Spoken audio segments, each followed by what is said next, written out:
Some betrayals don't begin with a touch. They begin with a sentence, a quiet sentence, sometimes never spoken out loud, only repeated inside the mind. Because before someone deceives another person, they need to convince themselves. Almost no one wakes up thinking, "Today I will hurt someone who trusts me." Instead, they tell themselves something else, something softer, something easier to live with. When our actions clash with the image we have of ourselves, the mind looks for relief, not to change the action, but to reduce the weight of it. That's where the phrases appear. They don't explain behavior, they soothe it. And the more a phrase is repeated, the more it slowly replaces honesty. These phrases work like thin blankets. They don't bring real warmth, they just hide the cold for a moment. But the cold always returns. Let's talk about these phrases now, not to accuse, but to recognize. Phrase 1. I wasn't happy. This is usually the first one. Short, vague, hard to challenge. Because who can measure another person's happiness? But this sentence rarely talks about the relationship itself. It speaks about an old emptiness. And by saying, "I wasn't happy," the person skips an uncomfortable question. Why?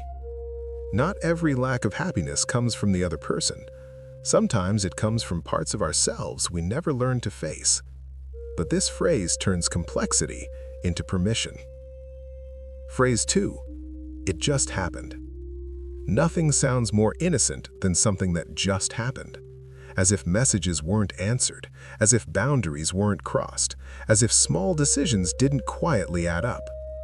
This phrase removes responsibility and hands everything over to chance. But emotional connections don't appear out of nowhere. They grow in moments where stopping was possible. Phrase 3. I didn't plan it. Most people don't plan betrayal, but most people do recognize when they're getting too close. This sentence confuses lack of planning with lack of awareness. They are not the same.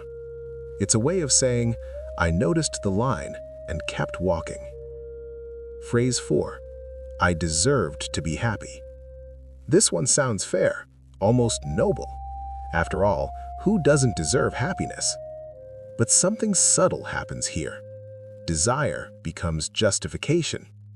Instead of saying, I needed to change my life, the sentence becomes, my desire matters more than the consequences.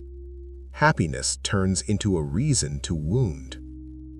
Phrase 5. It wasn't only my fault.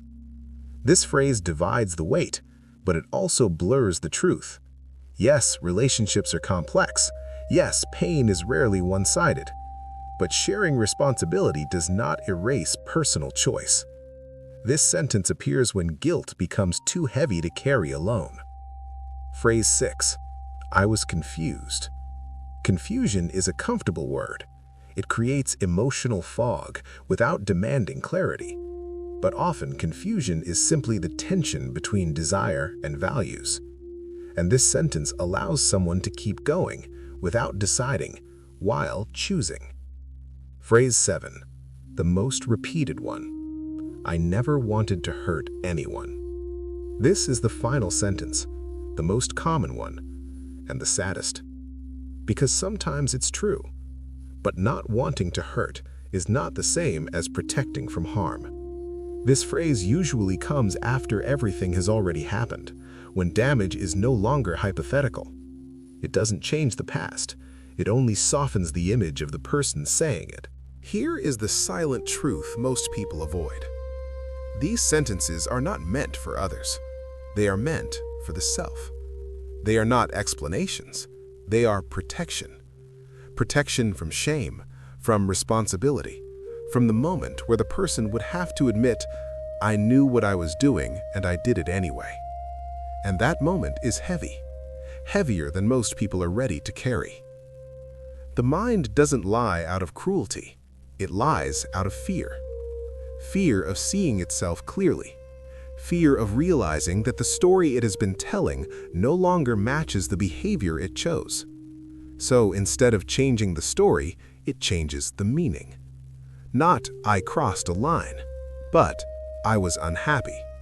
Not "I chose this," but "it just happened." Each sentence becomes a small escape hatch. What makes this so powerful is that these phrases don't feel like lies. They feel reasonable. They feel human. They feel like something anyone might say. That's why they work. They don't sound like denial. They sound like self-compassion, even when they quietly erase accountability. And over time, repetition does something subtle. The sentence stops being something the person says and starts being something they believe. Not fully, not consciously, but enough to continue. Enough to postpone the discomfort of stopping. Enough to delay the moment of truth. Because stopping would require stillness, and stillness would require listening. Listening to the part inside that knows the sentence is thinner than it sounds, that knows the blanket doesn't warm anymore. At some point, though, the phrases lose their power. Not suddenly, not dramatically, they fade. And when they do, something uncomfortable appears in their place. Silence. A silence where no justification fits, where no sentence feels convincing. Just the quiet awareness of impact. This is usually the moment people fear the most, not being judged by others, but being seen by themselves. Because once the story collapses, there is no villain and no hero, only a human being standing in front of their own choices. And this is where real discomfort lives, not in guilt shouted out loud, but in the quiet realization that the phrases were never the truth. They were a pause, a delay, a way to avoid grief, for the harm done and for the person they thought they were. Some people rebuild the story again, with new words, new excuses. Others stop running. They don't rush to forgiveness. They don't rush to explanation. They sit with the discomfort.